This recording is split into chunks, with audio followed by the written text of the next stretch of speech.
ผมทำงานทุกวันไม่เว้นด้วยตัวผมเป็นนักสืบสวนช่วงเวลาต่อจากนี้ไปเข้มข้นทุกข่าวสารกับรายการเอิ้นให้ลุกปลุกให้ตื่นมั่นใจกับลูกเขยลาหาข่าวมาฝอยสู่ฟังของเรามาเร็วกันเถิดแม่เอวกลมข่าวใหม่ๆสดใสทุกตอนโปรดรับฟังบางอ่อนข่าวร้อนๆของผมเกิดเป็นผู้หญิงนี่แสนลำบากใจจริงๆนะเธออ้าวทำไมล่ะเธอก็อย่างที่ฉันเป็นอยู่เดี๋ยวนี้แหละปวดท้องน้อยปวดบั้นเอวทรมานจริงๆซื้อกาโน่หน่อยค่ะซื้อกาโน่นะครับซื้อกาโน่นะคะจะต้องรีบไปซื้อมาแล้วล่ะกาโน่จำชื่อกาโน่คนรุ่นใหม่ใช้กาโน่ยาน้ำว่านชักมดลูกกาโน่จัดจำหน่ายโดยบริษัทเวชภัณฑ์ยากาโน่ป๊อกซอฟตี้เครื่องหมายการค้าตรามือรับเหรียญทองยกสุดท้ายยาป๊อกกล่องสีเขียวตรามือรับเหรียญทอง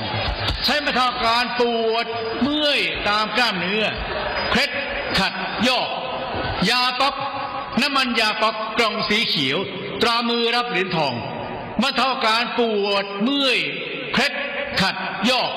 มีจำหน่ายตามร้านขายยาทั่วไปโรคฤทธิ์ดุมทวารหนักเป็นแล้วทรมานเริ่มต้นจากมีอาการคันบริเวณขอบรูทวารและมีอาการปวดท่วงทวารหนักถ้าปล่อยไว้นานอาจมีแผลเป็นรูปกลีบมะเฟืองและเป็นหน่อคล้ายเดือยไก่มีเลือดไหลซึมถ้าเป็นมากจะถ่ายออกมาเป็นเลือดสามก๊กมาแล้วยาเม็ดบรรเทาฤทธิ์ดวงทวารหนักตราสามก๊กยาเม็ดบรรเทาฤทธิ์ดวงทวารหนักสามก๊กราม500ชนิดแคปซูลจัดจำหน่ายโดยบริษัทเวชภัณฑ์ยากาโน่ฟ็อกซอฟตี้จำกัดเครื่องหมายการค้าตรามือรับเหรียญทองกล่องละ350 บาทมีจำหน่ายตามร้านขายยาชั้นนำทั่วไป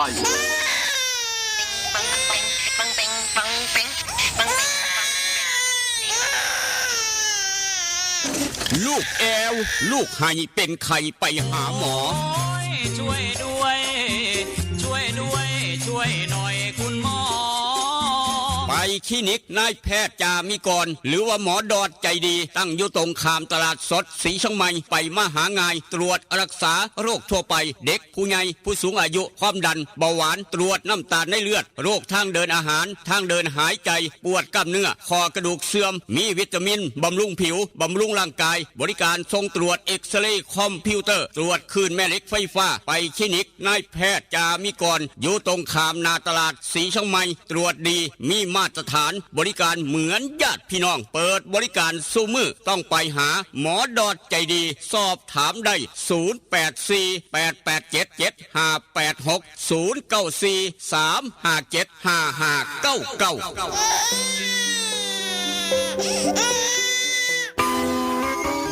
เล่นกันนักมันคืออะไรอะเล่นกันนักก็รักกันแน่นไงครับพี่ตั๊กโหรักกันแน่นแน่นเหมือนอะไรครับพี่เหมือนเหงือกกับฟันรักกันแน่นดีใช่ก็ยาสีฟันสมุนไพรตราหมอจุฬาวันนี้ยิ่งมั่นใจปรับโฉมใหม่แต่รสชาติแน่นเหมือนเดิมด้วยสมุนไพร5ชนิดให้รักกันแน่นดีแบบนี้เล่นกันนักรักกันแน่นยาสีฟันสมุนไพรตราหมอจุฬาโฉมใหม่เยี่ยมยามถามข่าวว่าเวียกว่างานขอต้อนรับด้วยกาแฟฮ้อนหอมคนละจอกด้วยความหักความแพงกับกาแฟเพื่อสุขภาพดรเจคอฟฟี่ดรเจคอฟฟี่มีถังเสาของแท้จากทิเบตเฮ็ดลินจือส้มสกัดผู้ขาวแปะกล้วยผงเกากี้มีประโยชน์เพื่อสุขภาพทั้งหญิงและชายมือนี่สุขภาพเป็นเรื่องสำคัญคนดื่มกาแฟขอกาแฟต้องดื่มดรเจคอฟฟี่ดรเจคอฟฟี่มีแต่คนอยากดื่มเศร้าดื่มแหลงเพื่อสุขภาพด้วยดรเจคอฟฟี่ดรเจคอฟฟี่คนละจอกมีจำหน่ายที่ FM 96.5 เมกะเฮิรตซ์0816016232เด้อเจ้าวิทยาลัยเทคโนโลยีวิชาชีพท่าบ่อวิทยาลัยเทคโนโล โลยีวิชาชีพท่าบ่ออำเภอท่าบ่อจังหวัดหนองคายเปิดสอนหลักสูตรในระดับปวช ปวสจำนวน13สาขาวิชาเลือกได้ตามความถนัดคอมพิวเตอร์ธุรกิจการบัญชีการตลาดการท่องเที่ยวการโรงแรมโลจิสติกอาหารและโภชนาการธุรกิจสถานพยาบาลสถาปัตยกรรมช่างยนต์ช่างไฟฟ้าช่างอิเล็กทรอนิกส์และสาขาขายปลีกขายส่งเรียนจบมีงานทำมีหอพักชายหญิงบริการรถรับส่งมีทุนกู้ยืมเพื่อการศึกษาคนดีและคนเก่งมีทุนให้ฝึกทักษะอาชีพทุกสาขามีรายได้ระหว่างเรียนสื่อการสอนบุคลากรพร้อมรับผู้จบม.3 ม.6 หรือเทียบเท่าและจบม.7 จากเวียงจันทร์ถ้าคิดจะเรียนสายอาชีพต้องเรียนที่วิทยาลัยเทคโนโลยีวิชาชีพท่าบ่อสนใจติดต่อสอบถามได้ที่ 042-432-240 หรือดร.คำนึงดร.รัชนีเลื่อนแก้ว 082-105-6994-091-863-0359 สมัครเรียนได้ทุกวันนะคะ เรียนดีมีทักษะพละเก่งเคร่งวัฒนธรรม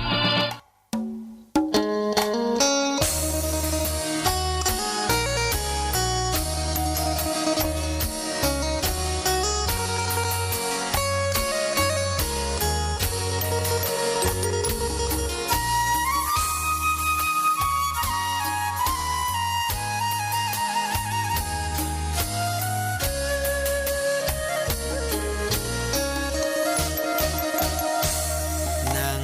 จอคอคือทอดแท่นอคือทอดผู้สาวเย็นลมหนาวกินข้าวแรงแล้วยังบ่นอน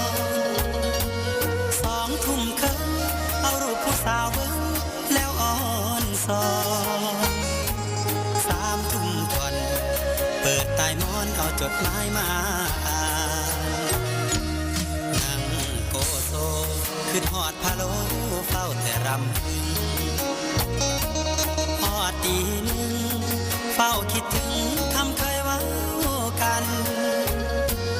ที่2 คล้อยเขียนจดหมายน้อยไปถึงนุ่งครานที่3 ผ่านอ่านทบทวนแล้วเขียนใหม่อีกทีคิดฮอดอีหลีเพราะอ้ายนี้บ่เคยหักใครคือทอดหลายเพราะขวัญใจเจ้าคือทีวีคือทอดสิเป็นสิตายเพราะห่างไกลกันนานเป็นปีคิดฮอดทุกวินาทีลมหนาววีอ้ายแห่งคิดฮอดแนั่งทรงลงหลับบ่ลงกระวนกระวายตี5เลยไปย้อนคิดหลายสายตาอย่างแข็งหนาวเย็นจ้อยลมวอยวอยคิดฮอดแห้งแห้ง6 โมงเช้าตะเวนแดงแดงคิดฮอดคำแพงจนสอดแจงจางตา อย่านอนตื่นสาย อย่าอายทำกิน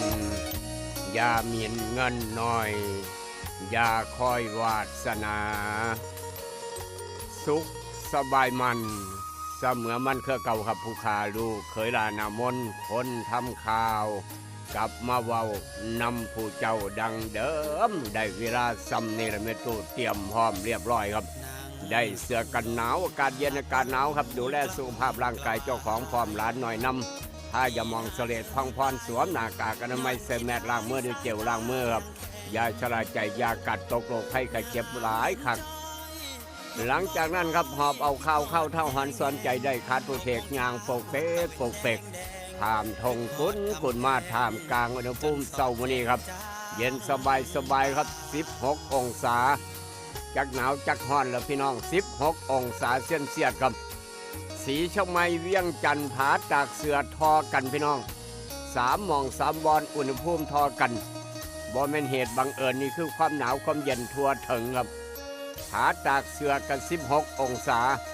เวียงจันทร์กัน16 องศาสีชะไมทบสังคมพุทธตากกัน16 องศาเซนเซียสบ่มีฝนคือกันไม่มีฝนครับ0%อากาศแจ่มใสตากเข้าได้สบายตากเข้าได้สบายครับตากอยู่ข้างถนนต้องระมัดระวัง ย่านรถแล่นมาเยี่ยมมายามให้ระมัดระวังจะหน่อยตากอยู่ข้างถนนตากอยู่เดินวัดเดินโรงเรียนต่างๆก็ต้องดูแลครับดูแลจักหน่อยขับรถขับราต้องระมัดระวังพร้อมอีกต่างหากเอาละครับเป็นยังไงก็อยากตามบ่ว่าหนาวบ่ว่าเย็นบ่ว่าร้อนฝนตกลิ้นหยังก็อย่าลูกขนาดมากคือเก่าถ้าไฟบ่มอดไฟบ่ดับเมื่อวานไฟมอดไฟดับพี่น้องเมื่อวานนี่ไฟมอดไฟดับช่วงประมาณ 7-8 โมงครับย้อนนกเอี้ยงว่าซั่นว่านกเอี้ยงไปเหยียบสายไฟครับเห็นไฟฟ้าหัวไฟฟ้าสอดสายไฟขาดอีกต่างหากโอ้โหนี่คือเมื่อวานย้อนไฟฟ้าดับอยู่ทางบ้านหมออยู่ทาง 96.5 พี่น้องหมุนหาอาจจะบ่เห็นบ่พอช่วงประมาณ 8 โมงกว่าครับเอาละครับเช้ามื้อนี้ฟ้ามารายงานโตนางเว้านางจ่าทางห้องทรง 96.5 เสียงจากบ้านหม้อแดนสยามมาพร้อมกับความหนาวความเย็น16 องศาสีช่องไม้เวียงจันทน์ผาตากเสือทอกันผู้เรือครับผู้เรือเย็นลงอีกน้อยหนึ่ง15 องศาครับผู้เรือ15ผาตากเสือ16เวียงจันทน์16สีช่องไม้16 องศาเช้ามื้อนี้นี่คือสภาพดินฟ้าอากาศครับความแตกต่างกันบ่เกินกันคือกันพร้อมอีกต่างหากมาพร้อมกับกาโน่ปอกสบู่ซับตี้ยาทายพยาธิไวรัสนิก3 กกยาสีฟันหมอจุฬากาแฟดรเจครับทางเวียงจันทน์โยหันขายยาใสสะอาดตลาดแรงหนองดวงศูนย์ใหญ่ของยาสีฟันหมอจุฬาโยหันกาแฟดรเจพร้อมแต่ว่าเวชภัณฑ์ยากาโน่ปอกซอฟตี้จำกัดเวชภัณฑ์ยากาโน่พี่น้องหูจักดีไปยังบ่ว่ากาโน่บ่ว่าปอกบ่ว่าสบู่ซับตี้ยาทายพยาธิไวรัสนิก3 กกดาบ500แบบแคปซูลกินง่ายทุกร้านขายยาทางเวียงจันทน์มีขายหาซื้อง่ายสำหรับพี่น้องต้องการคำจากเสียนน้อยเสียนใหญ่แหวนวงน้อยวงใหญ่ก็บ่ต้องขึ้นยากไปห้านขายคำแม่กองแพงคำผิวตลาดเศร้านครหลวงอยากได้น้ำปลาปรุงรสแซ่บนัวครัวยิ้มพุงพี่น้องเวียงจันทน์โทรเบอร์นี้เบอร์เดียวได้รถครับเอาไปจำหน่ายขายต่อโทรเบอร์นี้เบอร์เดียวทางเวียงจันทน์อยากได้น้ำปลาปรุงรสแซ่บนัวครัวยิ้มพุง552022820 552022820ครับขามมาทางสีชมไมเมื่อนี้คลินิกนายแพทย์จามิกรคุณหมอดอดใจดีเปิดคลินิกตามปกติได้ยินเราก็บอกต่อกันไปวันอาทิตย์เปิด 8 โมงครึ่งฮอดเที่ยงยามมื้อแรง5 โมงแรงฮอด 2 ทุ่มครึ่งโทรศัพท์จองคิวกับคุณหมอดอดได้0836769581 0836769581ออกจากคลินิกนายแพทย์จามิกรคุณหมอดอดใจดีเข้าโค้งบ้านเผาบรรยากาศหนาวเอาเนื้อไปปิ้งไปก้อยไปลาบไปย่างซุ้มเซลกันฉลองตำแหน่งจังหน่อยอย่าลืมครับไปเอายูอูดเนื้อสดทางโค้งบ้านเผาเสียอูดใจเกินล้านคูณ2แถมพร้อมอีกต่างหากงานดองงานแต่งงานบุญงานบวชอยากได้เนื้อต้องขึ้นฮอดขึ้นหาอูดเนื้อสดทางโค้งบ้านเผาออกจากอูดเนื้อสดไปทางบ้านหัวไส้ครับอยากได้หนังไปฉายครับบ่ต้องขึ้นยาก3 อำเภอครับแอร์ภาพยนตร์บ้านหัวไส้ขอรวมทำบุญคนละครึ่งเพียง 3,500 บาทเท่านั้น 3,500 บาทสายสอดแจ้งจังปังก็แล้วบุญประหยัดค่าเสียใจพร้อมอีกต่างหากในพื้นที่3 อำเภอครับศรีชมัยทบโพธิ์ตากถ้าต่างอำเภอนอกนั้นคิดตามระยะทางครับแต่ว่า3 อำเภอเพียง 3,500 บาทเอาหนังไปฉายสอดแจ้งจังปังก็แล้วบุญได้ไปแอร์ภาพยนตร์บ้านหัวไส้พร้อมต้อนรับพี่น้องทุกหมู่บ้านทุกตำบลทุกวัดว่ารามต่างๆครับผู้ใหญ่บ้านกำนันหรือว่ามักกะท่ายกวัดหลวงพี่หลวงพ่อท่านพระครูด้วยความเคารพไปใช้บริการแอร์ภาพยนตร์บ้านหัวไส้บ่ผิดหวังสอดแจ้งจังปังเพียง 3,500 บาทในพื้นที่ศรีช่องไม้ทบโพธิ์ตาก3 อำเภอนอกนั้นคิดตามระยะทางครับแจ้งให้ทราบว่าสู่กันฟังเอาละครับขออนุญาตเดินทางต่อเข้าเมืองทบลูกหลานจบม.3 จบม.6 ลูกหลานพี่น้องเวียงจันทน์จบม.7 มาเรียนต่างประเทศใกล้บ้านต่อปวสม.3 ต่อปวสครับจบมาตั้งธุรกิจเจ้าของได้รับราชการได้เฮ็ดงานอบต.สมัครอบต.สท.ได้บัดพี่น้องเลยสะดวกสบายหายห่วงมีดาบไว้มีอาวุธไว้พ่อแม่ให้มาสะดวกสบายในอนาคตอย่าลืมเรียนหนังสือบ่มีหยังดีเท่าการเรียนหนังสือครับลูกหลานบ้านเฮาเจ้าข่อยไปเรียนไว้จบม.3 จบมา2 ปี3 ปี4 ปี 5 ปีไปเรียนได้บ่ได้คือเก่าครับบ่มีคำว่าสายเกินไปสำหรับการเรียน หนังสือวิทยาลัยเทคโนโลยี วิชาชีพทบกับดรคำนึงดรรัชนีรับประกันคุณภาพนอกจากนั้นครับขับรถเขาล่าย่ำมือเศร้าขับไปขับมารถน้อยรถใหญ่เนื้อหุ่มเล็กเล็กหุ่มเนื้ออันตรายคักอย่าลืมเหตุประกันภัยประกันชีวิตไว้ในเด้อพี่น้องเลยอุบัติเหตุส่วนบุคคลครับด้วยความเป็นห่วงสายด่วนคปพ1186สายด่วนคปพ1186สำหรับพี่น้องคนสวนยางกำลังกรีดยางพาราอยู่น้ำหัวน้ำสวนครับอยากได้นาโนพัดบิ๊กซันยาท่านายางสูตร2พลังเฮ็ดให้นายางนิ่มกรีดง่ายถือใจคนกรีดยางกำลังแถมเครื่องเดิมย่านเบิดเขตก่อนเฝ้าแปลวด่วนร้านแต่การเกษตรแต่เอี่ยมเฮงสีชมัยเป็นตัวแทนจำหน่ายแล้วก็ร้านดาวแดงการเกษตรบ้านป่าสังเหนือทางมาทางดอนป่าเปื่อยบ้านหมอนี่ก็เป็นตัวแทนจำหน่ายแถมเครื่องดื่มพร้อมสังคมร้านสังคมการเกษตรอำเภอบ้านผือร้านวิริตอย่างพระอำเภอบ้านผือแถมเครื่องดื่มคือกันได้ยินเราก็บอกต่อเบิดเขตวันที่30สีฮอดนี่ครับมื้อนี้ก็23เราเหลืออีกสัปดาห์เดียวอาทิตย์เดียวครับจะเบิดเขตในการแถมเฝ้าแปลวด้วนนาโนพัดบิ๊กซันยาท่านายางนิ่มกรีดง่ายถือใจคนกรีดยางเป็นยังน้ำยางไหลดีมีน้ำหนักขายได้ราคาครับอย่าลืมนาโนพัดบิ๊กซันทางบึงการ99%ใส่นาโนพัดบิ๊กซันล้วนครับโอ้โหบอลธรรมดาสวนอย่างทางจังหวัดบึงกาฬเพิ่นเนาะท่ามกลางอุณหภูมิเช้าวันนี้หนาวเย็นทอกันครับสีชมไม้16ผาตากเสือ16เวียงจันทร์16แต่ว่าทางผู้เรือ15ครับผู้เรือบ่น้อยบ่หลาย15องศาขึ้นมาทอกันแล้วครับนี่ผู้เรือกัน16พี่น้องเหตุบังเอิญไม่ใช่ความบังเอิญความหนาวความเย็นผู้เรือเดี๋ยวนี้16องศาบ้านเฮากัน16องศาครับทอกันเป๊ะความหนาวความเย็นประเทศไทยพี่น้องเอ้ยผู้เรือผาตากเสือเวียงจันทร์สีช่องใหม่ทาบอสังคมโพตากทอกันครับ16องศาเซนเซียสเช้ามื้อนี้ถึงจะมีแดดแต่ว่าความหนาวความเย็นครับเอาตากเขาได้สบายไม่มีฝนแม้กระทั่งเม็ดเดียวครับเม็ดเดียวกับบ่มีฝนพี่น้องนี่คือสะดวกสบายหายห่วงสำหรับคนกำลัง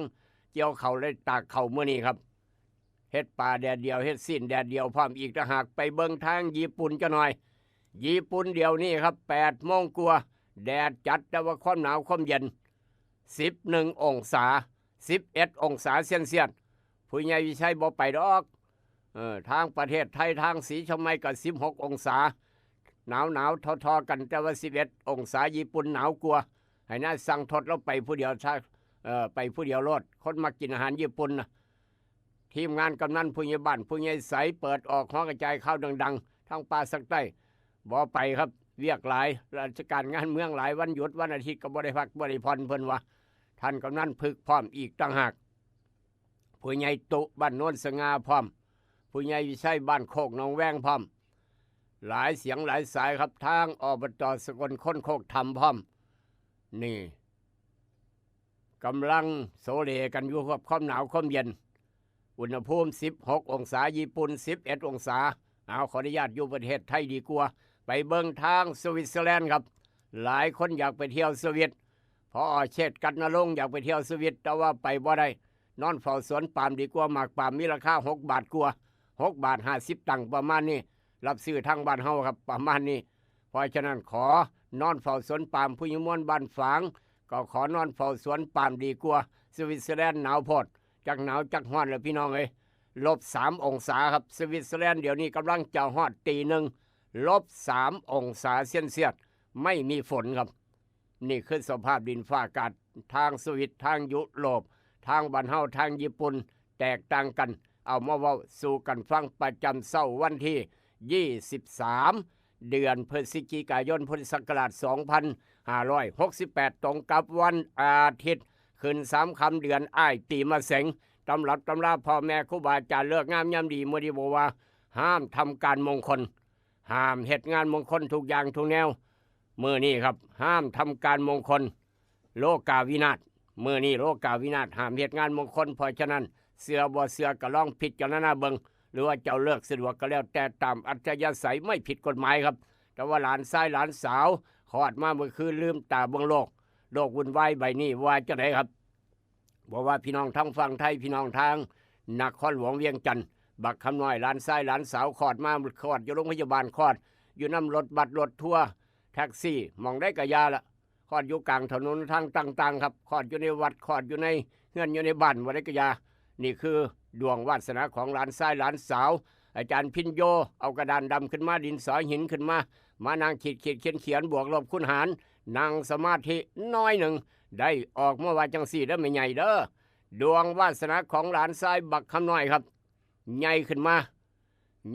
ดวงวาสนาบักคำน้อยเฮาขอแสดงความดีใจน้ำคนใดหลานชายหลานสาวผู้ใดได้หลานชายยกมือไว้โอ้ไอเพียงน้องแต่งยกก่อนหมู่ได้ก่อนหมู่เด้อผมเพิ่นว่ามื้อนี้จะเดินทางไปทางบ่อแก้วทางสามเหลี่ยมทองคำสี่เหลี่ยมทองคำครับนี่ไอเพียงน้องแต่งได้หลานชาย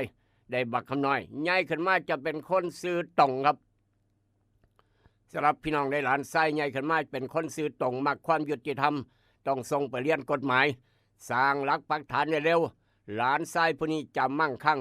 ด้วยทรัพย์สินเงินทองครับมีความเจริญก้าวหน้าทางด้านสังคมมีหมู่พวกเพื่อนฝูงหลายคักมีเสี่ยวหลายมีการศึกษาดีมีความรับผิดชอบสูงรักษาคำเว้าคำจาคารมคมคายเจรจาเป็นเลิศเฉลียวฉลาดผู้หลักผู้ใหญ่ให้การซอยเหลือมักต่อสู้มักจากทินที่อยู่ไปอยู่หม่องอื่นยิ่งนักแลนั่นคือหลานชายดวงวาสนาบักคำน้อยเฮาสำหรับพี่น้องบ้านเฮาจอคอยได้หลานสาวครับใหญ่ขึ้นมาคุณตาจ๋าคุณยายจ๋าคักขนาดมาค้ามาขายครับเป็นคนเจ้าระเบียบหลานสาวผู้นี้ครับเป็นคนเจ้าระเบียบมีความรับผิดชอบสูงมาการสมาคมหมู่ขนาดหมู่นี่หลายคักติดต่อเจรจาทางการค้าดีครับคู่ครองซอยเสริมเหลืองฐานะความเป็นอยู่เว้าจริงทำจริงมีคนอุปถัมภ์มักการศึกษามักเรียนหนังสือมักศิลปะการตกแต่งเป็นคนมีเหตุมีผลยิ่งนักแลนั่นคือดวงวาสนาของหลานสาวหลานชายครับที่นี่แน่เลี้ยงในน้ำนมแม่เอาคักเอาแคนกระโลดสมองจะได้ดีปัญญาจะได้เลิศขอแสดงความดีใจน้ำอีกรอบหนึ่งสำหรับพี่น้องบ้านเฮาเจ้าคอยที่เกิดวันอาทิตย์ผู้ใดเกิดวันอาทิตย์ยกมือขึ้นเท้าเฮืองตลาดสวนมอนยกมือสับลาบเอาแม่ศิลเท้าหมอนร้องเพลงแฮปปี้เบิร์ธเดย์อวยพรในเท้าเฮืองเจ้าน้อยแล้วเกิดวันอาทิตย์มื้อเนี่ยยกมือไว้หลายคนเกิดวันอาทิตย์พ่อแม่ครูบาอาจารย์บอกไว้ว่าจังไหนครับคนเกิดวันอาทิตย์มื้อนี้ตื่นแต่เช้าหนึ่งเข้าใส่บาตรผู้ใดนอนตื่นสวยเทวดาเพิ่นจมตู้ยั่งเบรกแตกทั้งเวียงจันทร์เอามือลงบ่เป็นมือวันเกิดของตู้ยั่งครับเอามือลงก็แล้วกันคนเกิดวันอาทิตย์มื้อนี้ครับมีเงินเหลือก็ควรเก็บออมไว้ใส่ในยามเจ้าของจำเป็นบ้างจังหน่อยอย่าใส่เบิดเจ้าของเองมักจะบ่ได้ใส่ใจของตนแต่กลับถูกนำไปใส่เพื่อคนอื่นเอาไปใส่เพื่อคนอื่นครับปัญหาต่างๆจะถูกขี้คายลงไปเองมีการเดินทางออกจากบ้านเท่าเฮืองสิไปใส่น้องมื้อนี้เนาะจะได้สมบัติที่หายากควรควบคุมอารมณ์ของเจ้าของให้ได้มีโอกาสได้ศึกษาอบรมเพิ่มเติมควรดูแลรักษาสุขภาพให้ดีจะได้คบหาสมาคมกับผู้หลักผู้ใหญ่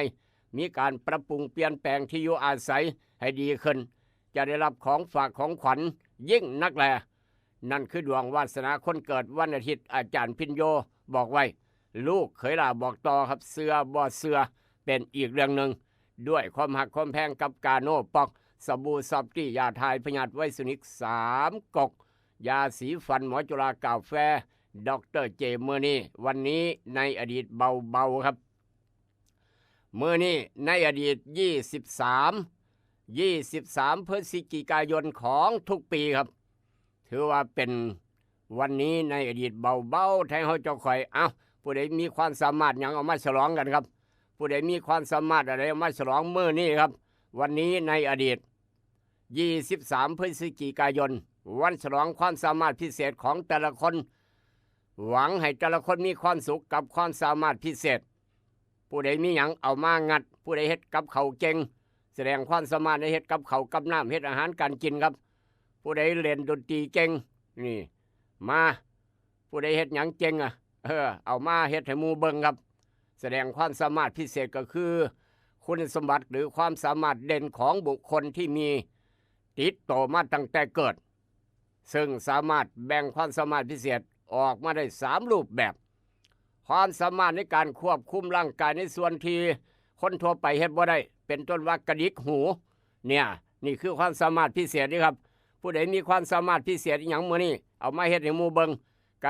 ระดิกหูข้างซ้ายข้างขวาได้ยักคิ้วได้ยักคิ้วข้างเดียวจังเสียหอลิ้น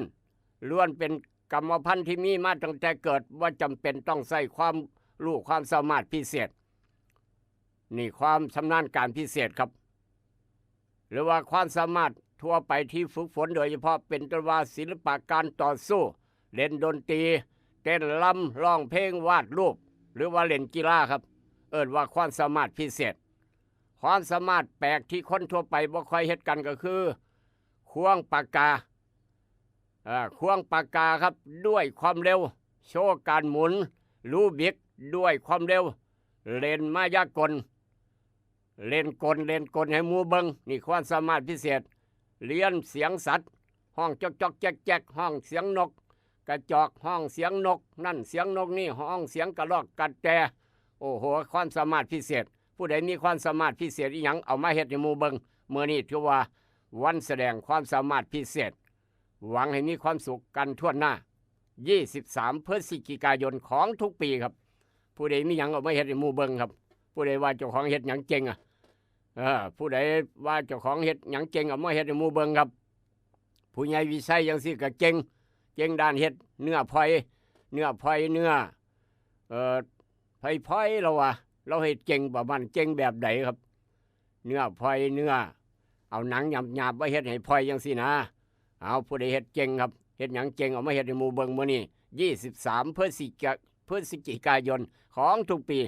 วันฉลองความสามารถพิเศษของแต่ละบุคคลครับผู้ใหญ่ตุเฮ็ดหยังเจ๋งแสดงออกมาผู้ใหญ่ใสเคาะสีรถเจ๋งเคาะมือเดียวได้เป็นขั้นก็ว่ากันออกมานี่หรือว่าพ่นสีเจ๋งเชื่อมเจ๋งออกเป็นเจ็ดป่าจังเสียผู้ใหญ่ใสเราออกเชื่อมเป็นเจ็ดป่างามขนาดนี่เจ๋งเอามาแสดงให้หมู่เบิงครับเฮ็ดหยังเจ๋งมาแสดงให้หมู่เบิงว่าเป่าแค้นเจ๋งเป่าคุยเจ๋งหรือว่าแลนวาวเจ๋งก็ว่าไปได้เบิดเฮ็ดวาวจุฬาเฮ็ดวาวนั่นวาวนี้เจ๋งแสดงให้หมู่เบิงวันแสดงความสามารถพิเศษของแต่ละคนเอามาเว้าสู่กันฟังมื้อนี้เบาๆ23 พฤศจิกายนครับขอบุญขอบคุณยอพ่อผู้ใหญ่บ้านยอแม่กำนันครูบาอาจารย์หลายๆหมู่บ้านที่กำลังเปิดออกหอกระจายข่าวนุ่มน้อยกระดันดำมาศอกอ่านหนังสือพิมพ์เจ๋งบ่ปากบ่ติ่งนั่งอยู่โต๊ะปั่นหุ่นนี่ก็แสดงว่าเจ๋งอีกรูปแบบหนึ่งอ่านแต่หน้าหนึ่งจนฮอดหน้าสุดท้ายไทยรัฐจบภายใน10 นาทีจังซี่นะนี่คืออ่านหนังสือเจ๋งครับความสามารถพิเศษเพิ่นว่าประมาณนั้นเอามาเว้าสู่กันฟังขายเข่าเจ๋งพร้อมนุ่มน้อยกระดันดำมาศอกจักรพันธ์ค่าเข่าร่ำรวยโศกหมานตลอดไปตัวสมจังซี่ขายดอกไม้เจ๋งเฮ็ดดอกไม้ขายเจ๋งขายเบิดก้อนหมู่ถือว่าเจ๋งนี่ก็ถือว่าวันฉลองความสามารถพิเศษเอาดอกไม้มารวมกันปึ๊บปั๊บสามารถเป็นดอกไม้ไปให้สวยให้งามครับจัดแจกกันได้เจ๋งนี่ก็ถือว่าความสามารถพิเศษเมื่อนี้ครับเอามาเว้าสู่กันฟังแต่ว่าถ้ามีข่าวด่วนน้ำบ่ไหลไฟบ่สว่างหนทางบ่ดีกดกันเข้ามา0816016232ครับขอบุญขอบคุณทุกหมู่บ้านทุกหอกระจายข่าวกำลังเปิดดังๆให้พี่น้องฟังไปพร้อมทั้งหนองบึงน้อยจิตอาสานี่ครับเปิดหอกระจายข่าวดังฟังชัดเจนขอบุญขอบคุณอีกทีมงานหนองบึงน้อยครับตำรวจบ้านนี่ก็จิตอาสาพัฒนาเก่งอีกรูปแบบหนึ่งคือกันเก่งคนละด้านครับหาป่าเก่งซิดเบ็ดเก่งก็ว่าไปเอาละครับขออนุญาตเดินทางต่อเมื่อวานไฟฟ้าดับบางจุดบางมองพี่น้องสงสัยว่าดับย้อนหยังนกเอี้ยงไปจับสายไฟฟ้าสอดครับไฟฟ้าสอดสายไฟขาดโอ้โหต้องแก้ไขกันโดยด่วนต้องขอบคุณทางการไฟฟ้าทีมงานการไฟฟ้าสีชมัยครับทีมงานสายด่วนเพิ่นว่าทีมงานสายด่วนครับสายด่วนสายรวดเร็วทันใจซ่อมได้เสร็จได้ภายใน2 ชั่วโมง3 ชั่วโมงก็ว่าไปขอบคุณอีกเท่านึงครับใส่ได้ตามปกติขออนุญาตเดินทางต่อไปสำรวจตรวจสอบหน้าหนึ่งของไทยรัฐซะก่อนหน้าหนึ่งไทยรัฐเช้ามื้อนี้ว่าจังได๋ครับขึ้นหน้าหนึ่งเทอเลอร์ข่าวใหญ่พี่น้องพาพี่น้องไปทางภาคใต้น้ำท่วมหลายจุดหลายหม่องครับน้ำท่วมหนักนักท่องเที่ยว นททย่อมาจากนักท่องเที่ยวหน้าหนึ่งไทยรัฐติดข้างขาดอาหารหาดใหญ่จมย่านเศรษฐกิจวิจิตรค่าเสียหายประมาณ500 ล้านครับย่านเศรษฐกิจจมน้ำหาดใหญ่ครับเสียหายประมาณ500 ล้านบาทปาดโถหลายคักนั่นคือทางหาดใหญ่ครับนอกจากนั้นกรอบบนสุดลงล่างสุดของไทยรัฐแฉคลิปเสียงสั่งการเว็บพนันครับแฉคลิปเสียงสั่งการเว็บพนันจ่ายสินบนรองผบ.คุกจ่ายสินบนรองผบ.คุกผู้บัญชาการรองผบ.บัญชาการคุกจอฟัน20ผู้คุมครับโอ้ยพี่น้องเอ้ยเบิดอนาคตจะนบาดนี้เนาะนอกจากนั้นจับหนุ่มปริญญาโทครับเปิดเถื่อนบ้านพักคนชราครับจับหนุ่มปริญญาโทเปิดเถื่อนบ้านพักคนชราคิดค่าบริการพร้อมพอตู้แม่ตู้ผู้ใดบ่มีลูกหลานเลี้ยงมาอยู่กับผมเด้อคิดค่าบริการเดือนละ 18,000 บาทแอบทิมขยะจนไปอุดตันท่อระบายน้ำครับจบปริญญาโทมาเปิดบ้านพักคนชราเถื่อนบ่ได้รับอนุญาตค่าบริการเดือนละ 18,000 ว่าซั่นว่าป้าโทษถึกจับครับนอกจากนั้นเพจปลอมปั้นเขมรบุกนี่คืออีกกรอบหนึ่งครับแอบกู้โหด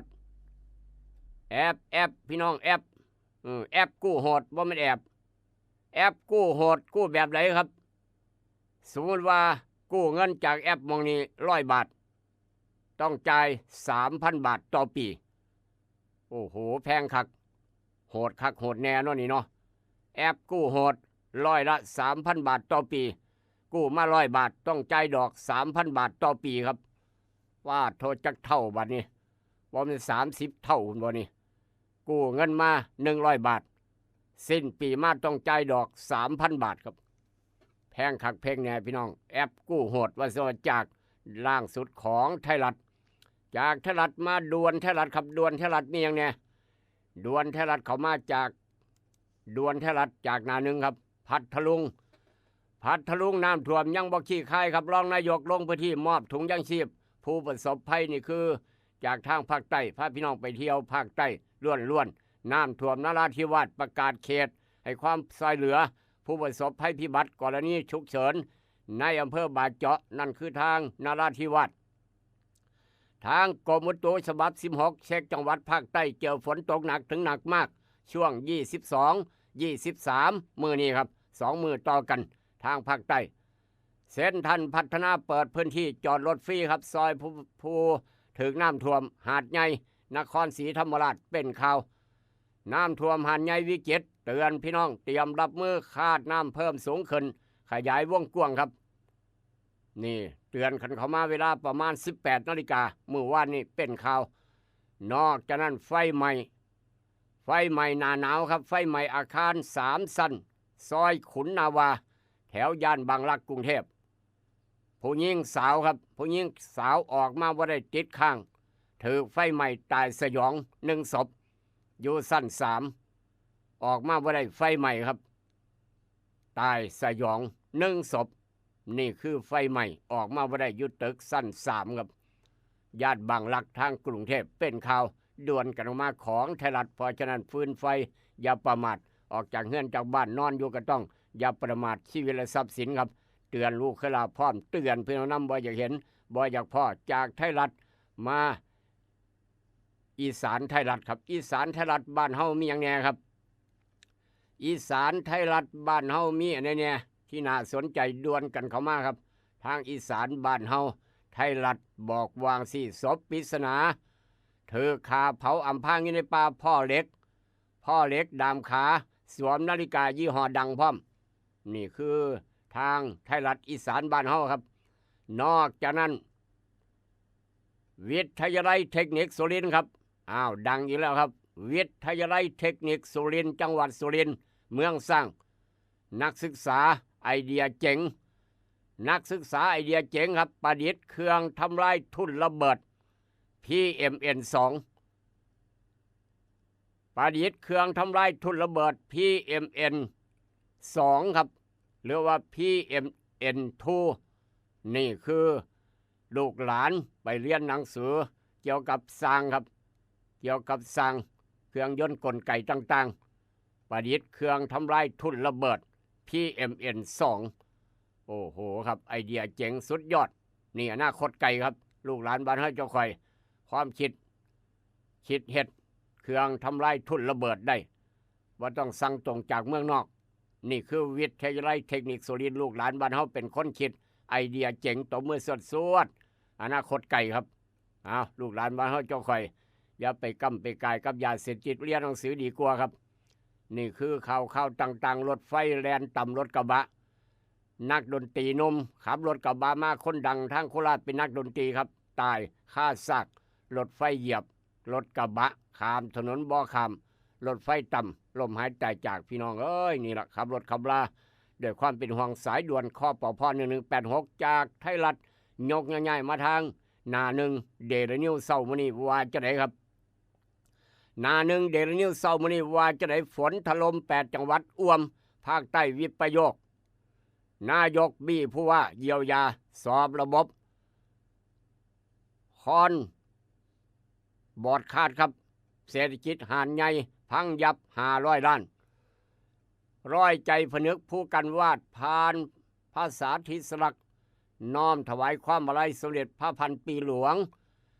นอกจากนั้นคณะซีโร่ลุยสำรวจภาคเอกชนหน่วยงานรัฐรีดใต้โต๊ะชู6 ข้อปราบคอร์รัปชันเป็นข่าวนอกจากนั้นก็ยังอีกหลายกรอบได้ข่าวครับมวลชนจี้อันว่าเลิกแทรกแซงปัญหาไทยเขมรว่าจังสั้นนอกจากนั้นเทพศิรินทร์ฟุตบอลนักเรียนเมื่อวานครับเทพศิรินทร์แชมป์จัตุรมิตรเผด็จศึกคริสเตียนอัสสัมชัญขั้วที่3เป็นข่าว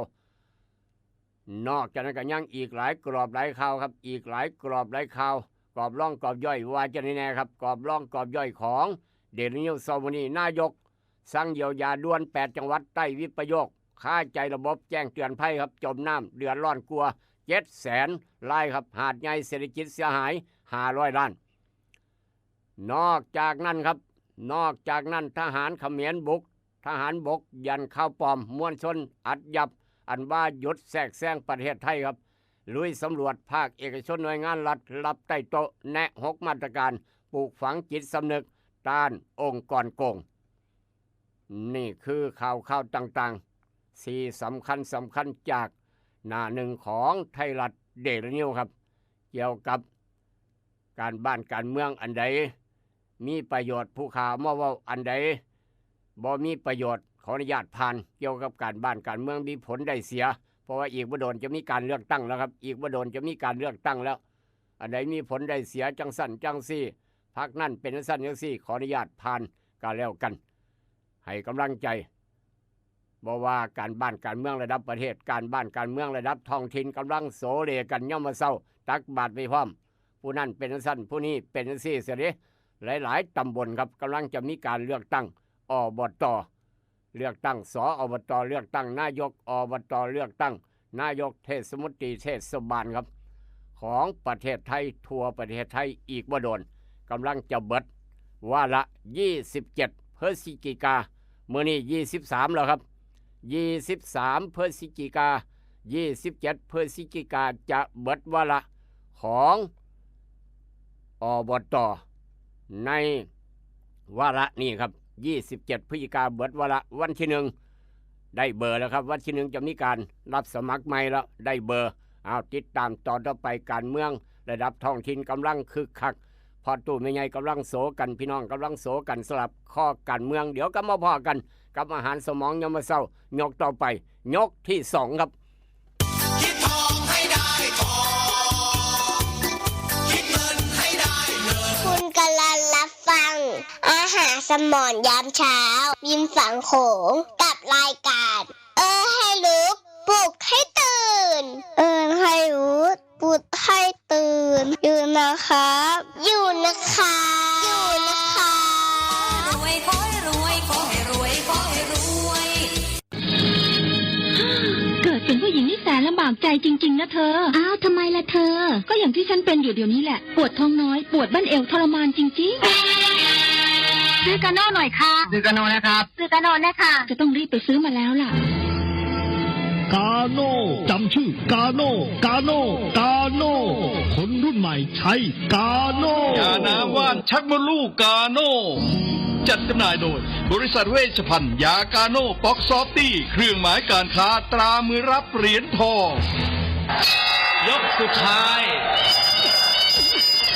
ยาป๊อกกล่องสีเขียวตรามือรับเหรียญทองใช้บรรเทาการปวดเมื่อยตามกล้ามเนื้อเคล็ดขัดยอกยาป๊อกน้ำมันยาป๊อกกล่องสีเขียวตรามือรับเหรียญทองบรรเทาการปวดเมื่อยเคล็ดขัดยอกมีจำหน่ายตามร้านขายยาทั่วไปโรคฤทธิ์ดวงทวารหนักเป็นแล้วทรมานเริ่มต้นจากมีอาการคันบริเวณขอบรูทวารและมีอาการปวดท่วมทวารหนักถ้าปล่อยไว้นานอาจมีแผลเป็นรูปกลีบมะเฟืองและเป็นหนอกคล้ายเดือยไก่มีเลือดไหลซึมถ้าเป็นมากจะถ่ายออกมาเป็นเลือด3 ก๊กมาแล้วยาเม็ดบรรเทาฤทธิ์ดวงทวารหนักตรา3 ก๊กยาเม็ดบรรเทาฤทธิ์ดวงทวารหนัก3 ก๊กราม500ชนิดแคปซูลจัดจำหน่ายโดยบริษัทเวชภัณฑ์ยากาโน่ป๊อกซอฟตี้จำกัดเครื่องหมายการค้าตรามือรับเหรียญทองกล่องละ350 บาทมีจำหน่ายตามร้านขายยาชั้นนำทั่วไป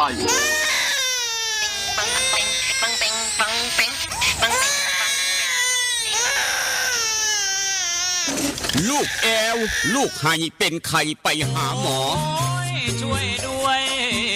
ช่วยด้วยช่วยหน่อยคุณหมอไปคลินิกนายแพทย์จามิกรหรือว่าหมอดอดใจดีตั้งอยู่ตรงข้ามตลาดสดศรีเชียงใหม่ไปมาหางายตรวจรักษาโรคทั่วไปเด็กผู้ใหญ่ผู้สูงอายุความดันเบาหวานตรวจน้ำตาลในเลือดโรคทางเดินอาหารทางเดินหายใจปวดกล้ามเนื้อคอกระดูกเสื่อมมีวิตามินบำรุงผิวบำรุงร่างกายบริการทรงตรวจเอ็กซเรย์คอมพิวเตอร์ตรวจคลื่นแม่เหล็กไฟฟ้าไปคลินิกนายแพทย์จามิกรอยู่ตรงข้ามนาตลาดศรีเชียงใหม่ตรวจดีมีมาตรฐานบริการเหมือนญาติพี่น้องเปิดบริการสู้มือต้องไปหาหมอดอดใจดีสอบถามได้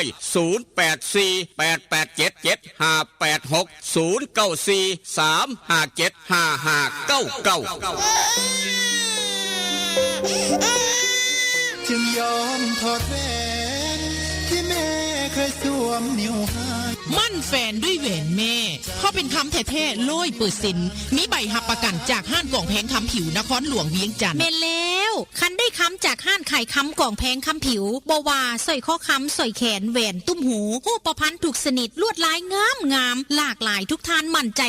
100%อยู่ตลาดเศร้าม2สั้น2ห้อง36หน้าลิฟห้านขายคำกล่องแพงคำผิวห้านขายคำกล่องแพงคำผิวยังหับซื้อขายแลกเปลี่ยนคำได้ราคาสูงทึกใจนอกจากนั้นยังหับออกแบบคำตีคำตามแบบตามสั่งที่ลูกค้าต้องการห้านขายคำกล่องแพงคำผิวมีเครื่องกวดเซ็กคำที่มาตรฐานคำทุกเส้นจึงผ่านการกวดสอบลูกค้ามั่นใจอยากได้คำแลกเปลี่ยนคำไปห้านกล่องแพงคำผิวแล้วจะบ่ผิดหวังอยู่ตลาดเศร้าม2สั้น2ห้อง36หน้าลิฟเห็นง่ายสอบถามปรึกษาได้0212146545509012พอกล่องแพงแม่คำผิวหับห้องคุณภาพกับคำทุกเส้นเด้อเจ้าเพื่อนแท้ชาวสวนยางมาแล้วนาโนพลัดยาทาหน้ายางสูตร2พลังที่1ทำให้หน้ายางนิ่มหน้ายางไม่ดำไม่ตายนึ่งพลังที่2ทำให้น้ำยางออกเยอะออกหลายมีดน้ำยางน้ำหนักดีนาโนพลัดขนาด1ลิตรทาต้นยางได้มากกว่า 2,000 ต้นนาโนพลัดเหมาะสำหรับยางอายุ 10-18 ปีสำหรับยางใหญ่อายุมากกว่า18 ปีใช้บิ๊กซันระวังของปลอมและของเรียนแบบของแท้ต้องชื่อนาโนพลัดของแท้ต้องมีตราสวัสดี1998นาโนพลัดและบิ๊กซันหาซื้อได้ที่ร้านวิลิตยางพาราอำเภอบ้านผือจังหวัดอุดรธานีร้านสังคมการเกษตรอำเภอสังคมจังหวัดหนองคายและร้านเคมีเกษตรชั้นนำใกล้บ้านท่านสูตรเด็ดนาโนพลัดใช้แล้วน้ำยางเยอะน้ำยางน้ำหนักดีแซ่บนัวมีไว้ในครัวของพี่น้องเลี้ยวบอ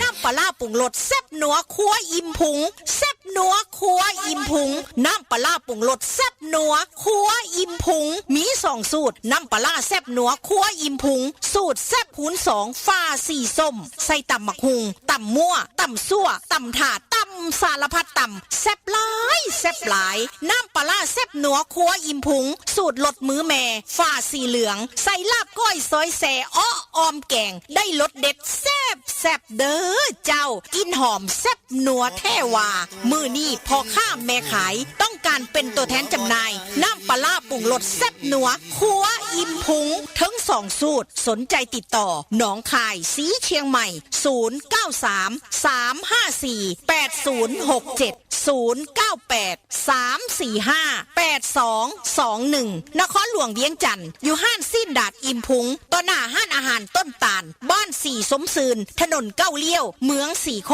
ตรโทรศัพท์552-02820 แล้วจะได้น้ำปลาแซ่บนัวครัวอิ่มพุงน้ำปลาแซ่บนัวครัวอิ่มพุงทั้ง2สูตรนัวโหน่งถึกใจนัวได้แซ่บได้ถึกใจแท้ๆเด้อเจ้า สาวหอดเมืองนอกเมืองนาฝรั่งมักคะเขาย่องอร่อยดี เพราะเรามีหน้าที่กำกับดูแลบริษัทประกันภัยตัวแทนและนายหน้าประกันภัยให้มั่นคงโปร่งใสเพราะเรามีหน้าที่ส่งเสริมพัฒนาธุรกิจประกันภัยให้ก้าวหน้าและมีประสิทธิภาพและเพราะเรามีหน้าที่คุ้มครองสิทธิประโยชน์ของผู้เอาประกันภัยและประชาชนเพราะทุกเรื่องการประกันภัยคือหน้าที่รับผิดชอบของเราสำนักงานคณะกรรมการกำกับและส่งเสริมการประกอบธุรกิจประกันภัยคปภ.สายด่วนประกันภัยโทร1186นั่นแหละครับภารกิจนาทีของภารกิจสายด่วนคปภ1186ดูแลพี่น้องเฮ็ดประกันภัยประกันชีวิตครับทุกบริษัทในประเทศไทยภารกิจนาทีของสายด่วนคปภ1186พี่น้องจะได้รู้จักนั่นคือภารกิจนาทีเพิ่นปรึกษาเพิ่นได้ไปคุยเพิ่นได้ในเวลาราชการครับอยู่สารกลางหนองคายตึกด้านหลังสั้น2ย่างขึ้นบันไดตรงกลางไปฮอดสั้น2เบิ่งทางซ้ายมือเห็นรถสำนักงานสายด่วนคปภ1186ครับอยากได้เบอร์โทรศัพท์จองคิวคุณหมอดอดจะดีมื้อนี้วันอาทิตย์เปิดคลินิกตามปกติเช้าเปิดแรงเปิดดูแลพี่น้องเก็บไข้ได้ป่วยหลานน้อยไข้พอตู้ไม่ใหญ่ความดันขึ้นเบาหวานขึ้นไปใช้บริการคลินิกนายแพทย์จามิกรฉีดวัคซีนป้องกันไข้หวัดใหญ่ขอใบรับรองแพทย์เตรียมไปสมัครงานไปรายงานโตวมื้ออื่นที่ใส่ใบรับรองแพทย์ไปขอได้อยู่คลินิกนายแพทย์จามิกรคุณหมอดอดใจดีมื้อนี้ครับ083-676-9581เบอร์จองคิวคุณหมอดอด083-676-9581ได้ยินแล้วก็บอกต่อกันไปเบอร์โทรศัพท์ต้องการเนื้ออูดเนื้อสดเขียงขึ้นเขียงใหม่ๆครับอูดเนื้อสดเนื้อใหม่ๆบ่ผ่านตู้แช่บ่ผ่านตู้เย็นบ่ผ่านการแช่แข็งกิโลละ200 บาทเท่านั้นอูดเนื้อสดทางโค้งบ้านพันเผาเบอร์โทรอูดเนื้อสดอยากได้เนื้อครับซื้อหลายแถมหลายอีกต่างหากอูดเนื้อสดเสียอูดใจเกินล้านคูณ2เบอร์โทรศัพท์อูดเนื้อสดทางโค้งบ้านพันเผา095-329-5764ฉลองเกี่ยวเขาแล้วใหม่ๆมื้อนี้ไปเอาอูดเนื้อสดมักหลายสำใด095-329-5764ครับได้ยินเราก็บอกต่อกันไปอยากได้น้ำปลาปรุงรสแซ่บนัวครัวยิ้มพุงครับทางสีชงไม้บ้านหมอทาบอสังคมโพธิ์ตากโทรเบอร์นี้ครับอยากได้น้ำปลาปรุงรสแซ่บนัวครัวยิ้มพุงไปจำหน่ายขายกัน0983458221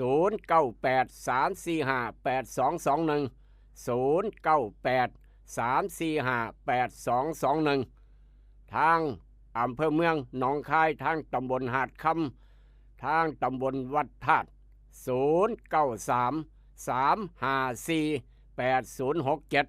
0933548067น้ำปลาปรุงรสแซ่บนัวครัวอิ่มพุงพี่น้องทั้งเวียงจันทร์โยฮันสิ้นดาดอิ่มพุงครับบ้านสีส้มซืนทางเกาเลี้ยวสีโคตร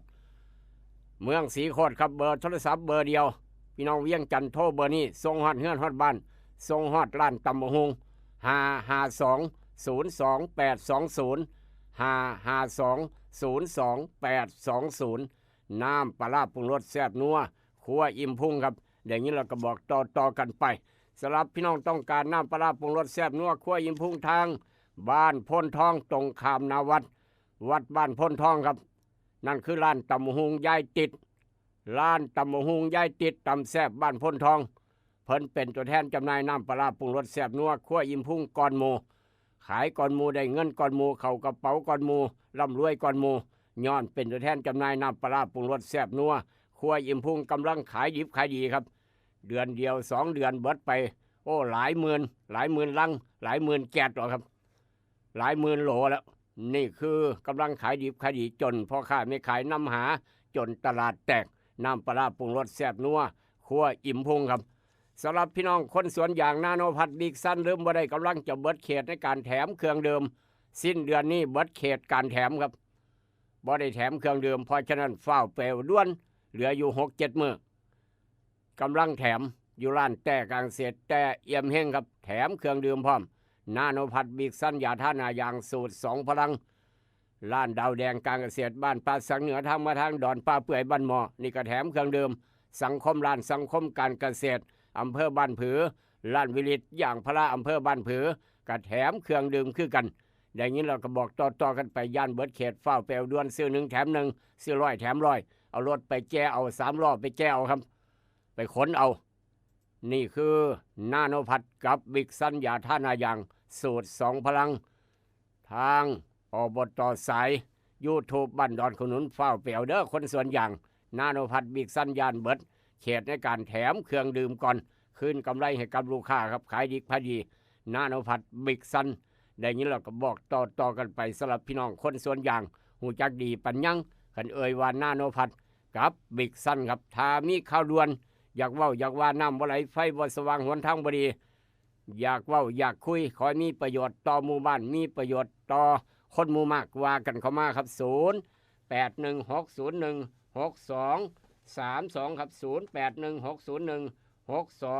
0816016232พาพี่น้องไปเอาบุญเจ้าน้อยพาพระตู่แม่ใหญ่ไปเอาบุญน้ำกันครับพาพระตู่แม่ใหญ่ไปเอาบุญน้ำกัน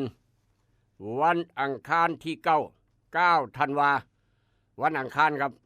วันอังคารที่9 ธันวาเดือนหน้าครับที่จะถึงนี้อยู่ทางวัดใหม่ชโยบ้านพันเผาเพิ่นจะได้จัดพิธีบวงสรวงปู่ศรีสุโธย่าศรีปทุมมาวันอังคารที่9 ธันวาครับมีพราหมณ์ครับเจ้าพิธีบวงสรวงพราหมณ์หมอพราหมณ์700 ล้านจะเดินทางมาเป็นพราหมณ์ครับพิธีบวงสรวงที่ศักดิ์สิทธิ์พี่น้องไปเบิง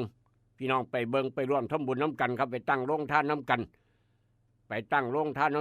บุญน้ำกันครับวันอังคารที่9 ธันวา7 โมงเช้าทำบุญตักบาตรถวายภัตตาหารเช้า9 โมงเช้าเริ่มพิธีบวงสรวง9 โมงเช้าเริ่มพิธีบวงสรวงครับไปร่วมพิธีน้ำกันวัดใหม่ชโยบ้านพันเผาตำบลพันเผาอำเภอศรีช่องใหม่9 ธันวาพ่อกันอยู่วัดใหม่ชโยครับซึ่งมีดาราพิธีกรครับเป็นเจ้าภาพด้วยครับนี่พิธีกรรายการตามห้อยนาคราชเป็นเจ้าภาพใหญ่ครับพิธีบวงสรวงปู่ศรีสุโธและย่าศรีปทุมมาวัดใหม่ชโยบ้านพันเผาพี่น้องบ้านพันเผาหูจักดีปัญญังต้องการตั้งโรงทานติดต่อท่านเจ้าวาดได้ครับต้องการร่วมทำบุญ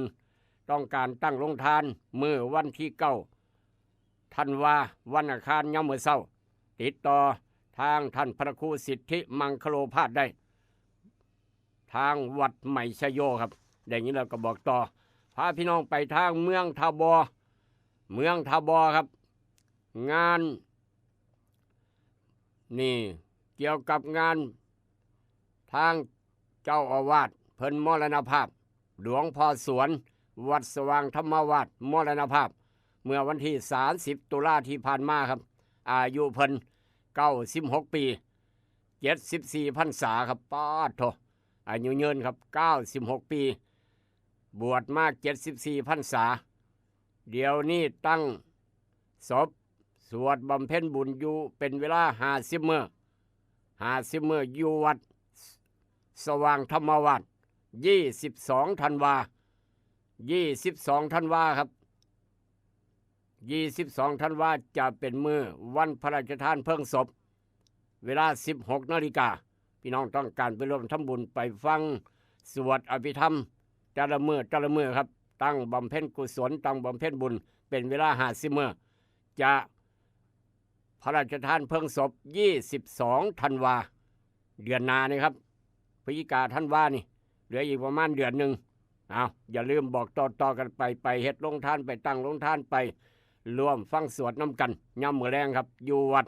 สว่างธรรมวาสเจ้าวาดเพิ่นมรณภาพตั้งแต่มื้อนี้ไปจนฮอด21 ธันวาร่วมฟังสวดและร่วมเป็นเจ้าภาพได้ยินแล้วก็บอกต่อกันไปครับนี่คืองานบุญงานการกุศลแจ้งให้พี่น้องได้รับทราบได้บุญน้ำกันได้กุศลน้ำกันด้วยความหักความแพงกับบริการให้ลูกปุ๊กคนอื่นช่วงเอาบุญมาฝากกับกาโนปอกสบู่ซอฟตี้ยาทายพยาธิไวสุนิก3 กกถ้าพี่น้องมีข่าวด่วนอยากเพิ่มอยากเติมเสริมกันเข้ามาได้ครับ0816016232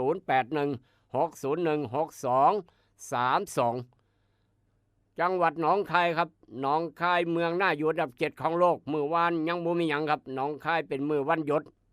สายข่าวกระจับเด็กยังพักผ่อนหย่อนใจครับเป็นช่วงวันหยุดยังบ่มีหยังยังปอดอ้อยส้อยบ่มีข่าวเด็ดข่าวเด่นนี่หนองคายเมืองน่าอยู่อันดับ7ของโลกยังสบายอากาศเย็นดีครับมาเที่ยวหนองคายมาถึงหนองคายพี่น้องเวียงจันทน์มาเที่ยวหนองคายมาฮอดหนองคายแต่ยังไม่เห็นดอนปลาเปื่อยทางสีเชียงใหม่แสดงว่ายังไม่ถึงจังหวัดหนองคายเต็ม100%ครับ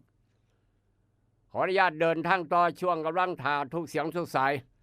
อยากว่ากดกันเข้ามาได้ตลอดเบอร์เก่าเบอร์เดิมเบอร์ประจำตำแหน่งพี่น้องหูจักอยู่แล้วกับยาสีฟันหมอจุฬากาแฟดร.เจครับช่วงนี้ทางภาคใต้น้ำท่วมหนักครับน้ำท่วมหนักนี่พี่น้องไปนั่งสั้นแรกบ้านสั้นเดียวครับบ้านสั้นเดียวปรากฏว่าน้ำท่วมอยู่บ่ได้ครับเท้าเฮาคู่หาสั้นเดียวน้ำท่วมปาดโถสูงประมาณเม็ดกว่าครับนอนก็นอนบ่ได้ไปนอนที่ไหนนอนอยู่เทิงหลังคาพี่น้อง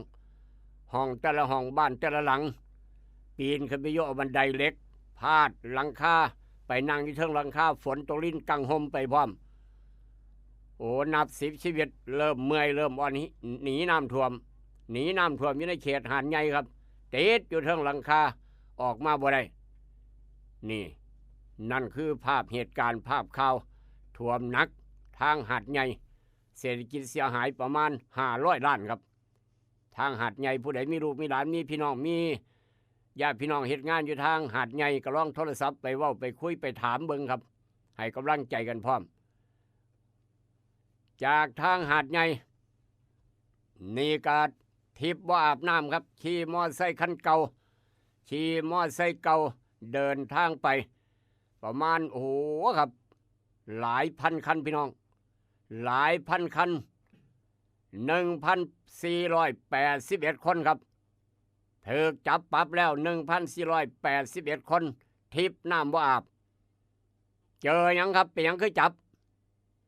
ขับเสพไปพร้อมส่วนพี่น้องร่วมเป็นอาสาตาจราจรขับรถไปพร้อมเสพไปน้ำเมาไปน้ำครับถูกจับปรับแล้ว 1,481 คัน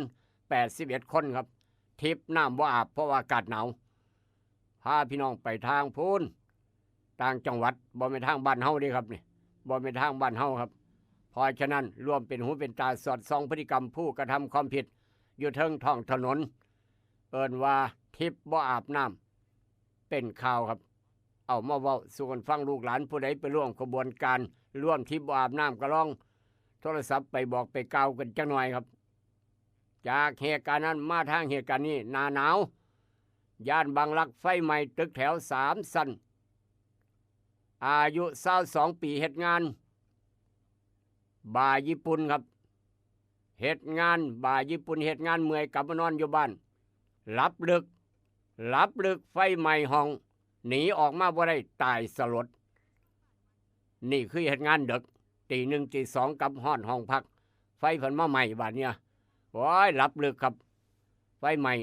บ่ฮู้จักว่าไฟไหม้เฮือนไหม้บ้านห้องข้างเคียงบ่ฮู้จักไหม้เจ้าของพร้อมตายคอรอเบิดแน่สิว่าพี่น้องเอ้ยจักสิว่าจะได้ไฟไหม้เพราะฉะนั้นอย่าชะล่าใจอย่าประมาทเดินทางออกจากเฮือนจากบ้านเบิ่งปลั๊กฟืนปลั๊กไฟกาน้ำร้อนปลั๊กเตารีดทุกอย่างทุกแนวที่เสียบไว้ถอดออกให้เบิดก่อนจะปิดบ้านปิดประตูหน้าต่างปองเยี่ยมเดินทางออกจากบ้านไปหาเที่ยววันหยุดวันเสาร์วันอาทิตย์ก็แล้วแต่ครับอย่าชะล่าใจอย่าประมาทก็แล้วกันก่อนจะหลับจะนอนต้องเบิ่งปลั๊กฟืนปลั๊กไฟให้รอบคอบซะก่อนอย่าประมาทโดยเด็ดขาดจากเหตุการณ์มาทางเหตุการณ์นี้โดยเฉพาะหน้าหนาวนี่ครับพอตู้ไม่ใหญ่นอนฝิงไฟดังไฟอยู่ข้างเฮือนข้างบ้านดับมอดเอาน้ำดับคักๆก่อนจะเดินทางไปเวียกก่อนจะเดินทางไปวัดอย่าชะล่าใจอย่าประมาทครับโดยความเป็นห่วงกับรายการเอิ้นให้ลูกปลุกให้ตื่นจากเหตุการณ์มาทางเหตุการณ์นี้ครับนี่อุบัติเหตุเพศภัยเมื่อกี้ไฟไหม้ตึกคนลมหายใจจากนี่ก็ตำกันกลางแยกครับแยกวัดใจตำสนั่นกันแบบสนั่นวันไหวครับกระบะรถกระบะแยกวัดใจประสานงากับรถตู้คันโก้คันงามคนขับทะลุกระจกกระเด็นกระดอนครับคนขับโอ้โหครับคนขับรถตู้คันหรูคันงามแต่งเฉพาะเครื่องเสียงเนี่ยเบิดหลายแสนครับแต่ปานนั้นก็ยังทะลุออกมาได้คนขับทะลุกระจกตกออกมาข้างนอกรถถูกรถเหยียบซ้ำตายคอรอนั่นเห็นบ่เป็นจังสั้นที่พี่น้องเอ้ยเป็นจังซานครับอันตรายคักกระแทกแรงกระแทกครับแรงกระแทกนี่กำลังขับกลับบ้านธรรมดาครับเอิ้นว่ากลางแยกวัดใจนะแถวบางละมุงแถวจังหวัดชลบุรีครับเรียบร้อยกระเด็นออกมานอกรถถูกเหยียบทับซ้ำตายอยู่ใต้ท้องรถโอ้ยจะเป็นขักความตายแขนข้อถูกบัดยางเนาะนี่เนาะนี่แหละครับอุบัติเหตุเพศภัยด้วยความเป็นห่วงสายด่วนคปพ1186จากเหตุการณ์นั้นมาทางเหตุการณ์นี้ครับเบิดนะสิว่าเรียนเก่งปานใดก็อย่าเรียนเก่งปานใดก็ตามครับลูกหลานบ้านเฮาเจ้าค่อยไปเรียนเก่งสอบได้ที่1ที่2มาตลอดขนาดแข่งระดับประเทศก็ยังได้แชมป์ครับเหรียญทองวิทยาศาสตร์พร้อมบ่เด้อดีตนักเรียนครับอดีตนักเรียนแชมป์เหรียญทองวิทยาศาสตร์เป็นหยังครับเบิดอนาคตแล้วบัดนี้นี่คือบ่ว่านักกีฬาบ่ว่าคนเรียนเก่งครับถ้าไปเนี่ยโมแมนเอิ้นว่าหูเบาเข้าหมู่คนเรียนเก่งกับเป็นคนเรียนเก่งเข้าหมู่ยาบ้าก็ติดยาบ้าเข้าหมู่โจรก็เป็นโจรครับอันนี้เข้าหมู่ยาบ้าจักไปหลงเสาแนวใดน้องหลาคำแพงเอ้ยแชมป์เหรียญทองวิทยาศาสตร์ครับตอนนี้เป็นแชมป์อนาคตไก่บาดเข้าไปหาติดยาบ้าบาดเนี่ยครบโจรเป็นโจรครบบัณฑิตเป็นบัณฑิตครบคนติดยาเป็นคนขี้ยาครับติดยาบ้างอมแงมครับผอมแห่งแรงน้อยมีน้ำซ้ำเป็นลักรถกระบะขับหนีตำรวจไปตำแม่กับลูกตาย1สาหัส1ครับนี่เป็นอดีตนักเรียนแชมป์เหรียญทองวิทยาศาสตร์ด้วยนี่บัดอนาคตแล้วเรียบร้อยครับเหตุการณ์นี้เกิดที่ไสทางจังหวัดอุบลมื้อวานนี่ครับผู้เป็นแม่มาเยี่ยมลูกอยู่โรงพักโอ้ย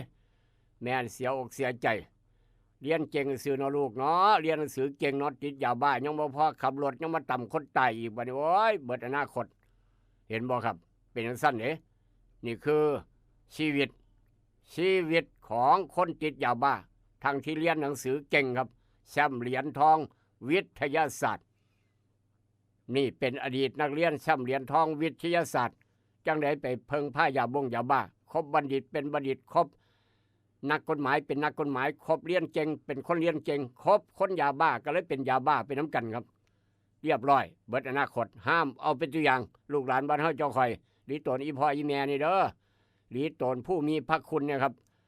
จากเหตุการณ์มาทางเหตุการณ์นี้ครับนี่ก็อีกเหตุการณ์หนึ่งที่เบิ่งเป็นอุทาหรณ์สอนใจเฮ็ดถนนครับปปชจังหวัดบุรีรัมย์ลงตรวจถนนพี่น้องแจ้ง พี่น้องแจ้งมาครับปปชจังหวัดบุรีรัมย์ครับลงไปเบิ่งถนนหลังจากพี่น้องร้องเรียนเข้ามาสร้างเดือนเดียวถนนลาดยางครับถนนลาดยางสร้างเดือนเดียวครับผ่านไปเดือนหนึ่งมุนเอเล่คุณภาพการสร้างใส่ได้หรือบ่ได้ไปเบิ่งปาดทอพวกหินไปพ่อหินครับเศษอิฐกับไปพ่อเศษอิฐเศษกระเบื้องเศษยางบักต่อยมุนเอเล่เผยคุณภาพการสร้างนี่ใส่ได้บ่มีปัญหาแต่ว่าที่เสียหายผูกก่อนน่าจะเกิดจากน้ำในยามฝนท่วมเป็นว่าประมาณนั้นติดตามตอนต่อไปครับ นี่คือข่าวต่างๆที่พี่น้องแจ้งมาถนนลาดยางน้ำท่วมนี่เรียบร้อยเบิดเด้อพี่น้องเอ้ยถนนลาดยางน้ำท่วมย่ำใดนี่เสียหายเบิดครับเสียหายบ่เป็นแนวดีเว้าเรื่องยาบ้าด้วยความปรารถนาดีกับบริการนี่ลูกปุ้งเตือนกับยาสีฟันหมอจุฬากาแฟดรเจน้องครับยิงอ้ายเอาปืนมายิงอ้ายตายคอรอเพราะว่าเป็นทาสยานี่ก็ยาคือกันหลังจากยิงอ้ายตายเรียบร้อยยังเว้ากับอ้ายอีกนี่อย่าบังคับน้องหลายอย่าบังคับน้องหลายเป็นยังไงระบาดเนี่ยนี่ละการบังคับน้องอย่าบังคับน้องบังคับน้องบ่ให้ติดยาบ้าบ่ให้กินยาบ้าว่าซั่นว่าน้องก็อดบ่ได้น้องก็เลยขออนุญาตยิงอ้ายตายซะก่อนเด้อสิบ่มีคนมาบังคับเมายาดิครับเมายาเว้าอยู่กับศพเมายาเว้าอยู่กับศพอ้ายขาอ้ายตายแล้วมาเว้าเป็นจังไดมาบังคับน้องหลายมาบังคับน้องเมื่อใดก็บังคับอย่าไปกินยาบ้าอย่าไปกินยาบ้าเป็นจังไดระบาดเนี่ยว้ายอ้ายก็เป็นจังซี่แล้วว่าซั่นว่าอ้ายก็ตายน้องก็นั่งเว้ากับอ้ายตายแล้วเว้ากับอ้ายครับอดบ่ได้ถูกจับเรียบร้อยคุมตัวเฮ็ดแผนตำรวจนี่คือชีวิตติดยาบ้าน้องกับอ้ายก็ยังขากันพี่น้องเอ้ยย้อนยาบ้าออกฤทธิ์เป็นข่าวห้ามเอาไปตัวอย่างครับจากเหตุการณ์นั้นมาทางเหตุการณ์นี้พาพี่น้องไปทางอำเภอชะอวดฝนถล่มฝนตกหนักมื้อที่4น้ำท่วมเฮือนซ่านบ้านซองของพ่อตู่แม่ใหญ่ครับก็ว่าเจ้าของปลอดภัยครับน้ำท่วมบ้านโครงสร้างดินสไลด์ดินสุดทั้งที่บนอยู่ฝั่งห้วยเด้นี่บ่ได้อยู่ฝั่งห้วยแต่ว่าดินถมใหม่ครับพี่น้องเข้าใจเขาว่าดินถมบ่ครับถมใหม่ขึ้นมาสูงบาดนี้สร้างเฮือนสร้างบ้านดินกระหลวมอยู่ดินกระหลวมครับปรากฏว่าน้ำท่วมดินถมใหม่ถมบ่ฮอดปีน้ำท่วมน้ำขังฝนตก4 มื้อต่อกันบ้านพังห่มลงมาบาดเดียวย้อนฐานล่างบ่ดีย้อนดินสไลด์ดินไหลหนีย้อนน้ำท่วมทับแม่ตู้61 ปีเจ้าของบ้านบาดเจ็บครับบ้านพังน้ำสัตว์ดินถมใหม่พังเบิ่มลงมาทับเจ้าของบ้านบาดเจ็บสาหัสหามส่งโรงพยาบาลนี่คือฤทธิ์ของคำว่าน้ำท่วมครับบ้านถมใหม่ถมดินใหม่สร้างบ้านบ่ฮอดปีตามหลักเพิ่นต้องถมไว้ประมาณ2 ปี 3 ปี 4 ปี 5 ปีโดนเท่าได้แห่งดีก่อนจะมาสร้างเฮือนสร้างบ้านพี่น้องเอ้ยอันตรายคักเอาผู้ใดเป็นถมยังบ่ฮอด3 เดือน 4 เดือนแล้วมาสร้างเฮือนสร้างบ้านให้ระมัดระวังเด้อย่านน้ำท่วมย่านดินไหลหนีย่านดินลมดินเป็นเลนแล้วก็ไหลหนีครับบ้านสุดบ้านพังบอกกันไว้เตือนกันไว้เตือนลูกขลาพร้อมเตือนพี่น้องนำเหตุการณ์นี้เกิดทางชะอวดต้องหามแม่ตู่เราส่งโรงพยาบาลครับจากเหตุการณ์มาทางเหตุการณ์นี้นี่กับไฟฟ้าเว้าเรื่องไฟฟ้าหัวไฟฟ้าโดดมาหลายเหตุการณ์